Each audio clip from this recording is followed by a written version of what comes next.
Hello and welcome to the Cryptocurrency News channel. We're going to discuss the real status of XRP, not the hype rumors that you see circling on Twitter, because those are obviously all fake. We're going to talk at first about FedNow and ISO 20022, two things that are launching within this year, one within this month. And then we're going to talk about the lawsuit and the true prospects of XRP.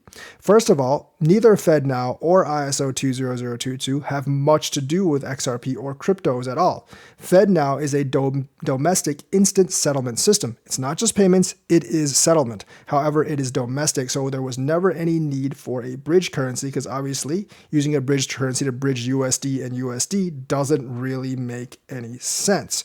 And since most of our money is digital anyways, it's basically just sending data and updating ledgers on both sides. That does not require any kind of bridge currency at all. The Fed actually did say in their press release about FedNow, and it has gotten to many crypto news reporting sites that it does not indeed use any kind of blockchain technology, which means for Cyphereum investors, they're going to be disappointed as well because a lot of them thought it was going to be based on Cyphereum since that rumor last year. But it does not use XRP, it does not use Cyphereum or any other blockchain or crypto asset. It is based on the RTGS. Many countries already have their own domestic RTGSs. None of them use any kind of crypto and they work perfectly fine, because you are not trading in and out of any currency. You are just sending data to between two different ledgers in the same banking system. So realistically, that was never going to involve any cryptos or any XRP, regardless of lawsuit or not.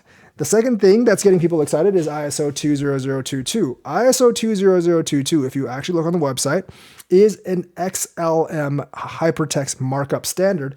And it basically, what it does is it allows systems to actually send data and communicate with each other faster and more efficiently. And that allows for faster and better payments and settlements. That's all it is. I used to work in messaging, although in the medical field. And when I was working there, they were switching to HL7, which is kind of the same thing. It's basically a way of formatting data to get data to pass more efficiently and quicker, and gives you more data to actually work with to make transactions go faster.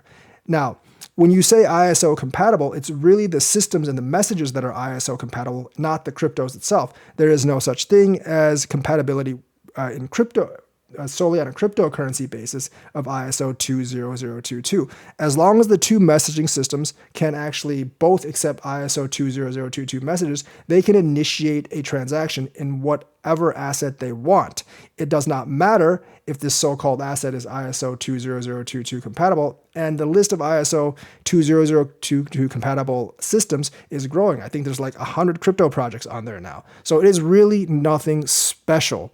And if you are talking in terms of ISO 20022 compatible cryptos, that's not really a thing. You can look it up on, like with Matt Hamilton, Crypto Eerie, or any of the other XRP news people that aren't solely interested in shilling XRP and basically clickbaiting, because they actually do know what they're talking about. Matt Hamilton in particular has actually worked on such projects before. So the thing is, they aren't really going to tell you a bunch of garbage like a lot of the other influencers are and hype it up, because they know the truth and they're actually willing to tell the truth about what ISO is. It is a messaging system, not really a crypto system.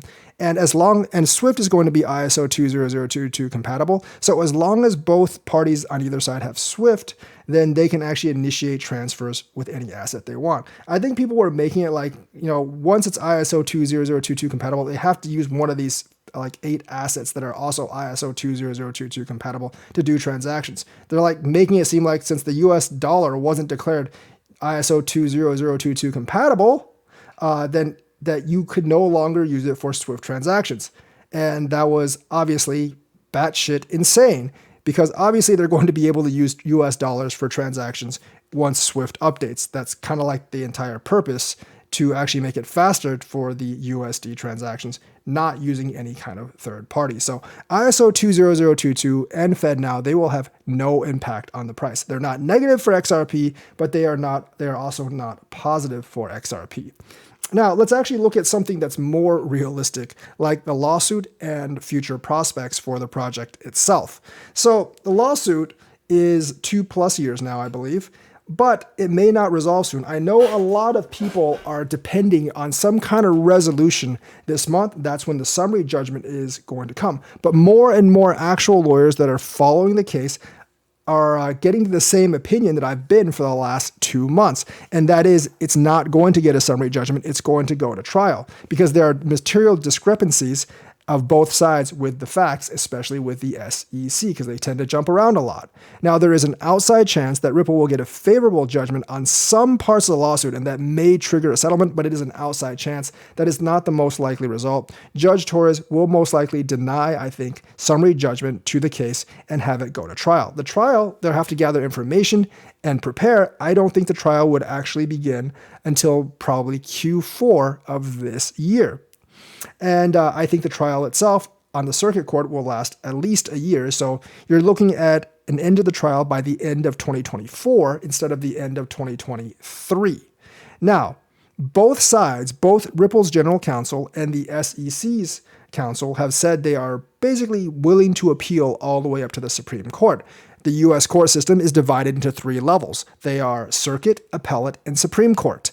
So to get to the Supreme Court, you have to either win or lose the circuit court, appeal, and have the appellate court decide. And then once the appellate court decides you want to appeal again, you can appeal to the Supreme Court, and they have to actually decide to listen to your case. They don't listen to too many cases, but if this is a landmark one, they will listen to it.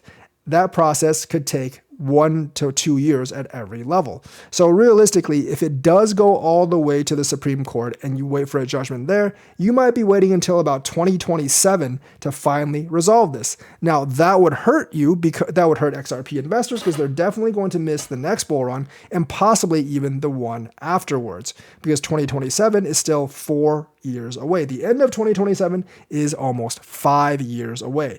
And I don't know how many people actually want to wait that long for a positive judgment or a negative judgment. You're just unsure all the way. Plus, it's 4 more years. And that means other technology is going to be catching up or surpassing what Ripple actually has to offer. And that actually might be the SEC's entire plan. Basically, make Ripple kind of unviable because by delaying them such a long time, they make Ripple kind of unfavorable because Swift actually has had the technology to make faster payments and settlements for a while. They just have to get it online. I believe they've actually had it for several years, if not decades.